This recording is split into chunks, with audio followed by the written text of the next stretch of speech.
এই সাইজটা কত রাখা যাবে? এটা 200 টাকা যাবে। এমনি ফ্রাই করে খাওয়া যাবে না? এই দেখেন, এই যে ভালো সাইজ। আর এগুলো 180? 180। এটা কুমায় টুমায় রাখেন? আমি বউনি করি না এখনো, আমি ঠিকই চাইছি কিনা মেলা। ঠিকই চাইছেন? এর থেকে বড় সাইজ নাই? না, এই যে আমি বেশি দিচ্ছি, এই যে এই দেখেন। আচ্ছা দেন তো, এই দেখেন পানি টানি ঢেকে দেন। পানি এইগুলো ফেলা দিব। আচ্ছা ঠিক আছে, ঠিক আছে, ভালো দাদা দেখে দিন। সবই তা 2 কেজি না 3 কেজি। 2 কেজি দেন, 2 কেজি। দেখেন আপনারা, আমি খারাপ একটাও দেবো।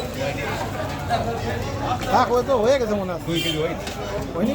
পানি ছিল ডিজিটাল মেশিন নাই? আছে। আপনার নামটা কি? বিষ্ণু। বিষ্ণু। এই আপনি এখানে মাছপাড়া হাটে কতদিন? এই 30 বছর। একে শুধু হাটের দিনই আসেন নাকি অন্য দিনও আসেন? বাজারও আছে। তাই? হাট কি মানে কয়টা থেকে কয়টা পর্যন্ত? 6টাতে 7টাতে ধরো রাত 10টা পর্যন্ত। রাত 10টা পর্যন্ত মাছ থাকে? হ্যাঁ। আপনারা থাকেন? ও ঠিক আছে।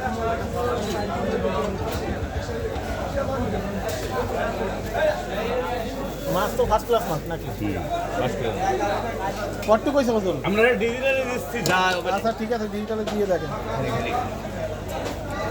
থাক থাক, 2 কেজি দেবেন, আর বেশি দিয়েন না, এই তো বাইজে খাওয়ার জন্য। ওইটা ও ভালো হবে। আচ্ছা ওই 2 কেজি ভাই। 2 কেজি? না না, আচ্ছা দামটা একটু লেখেন তো, মনে হচ্ছে একটু বেশি। কত রে দাদা কেজি? কত করে? 2 কেজি হলে 200 টাকা করে। 200 লেখেন। তাহলে 415 টাকা। তারপরে আপনাকে দেন 413 টাকা। 413 টাকা, ঠিক আছে।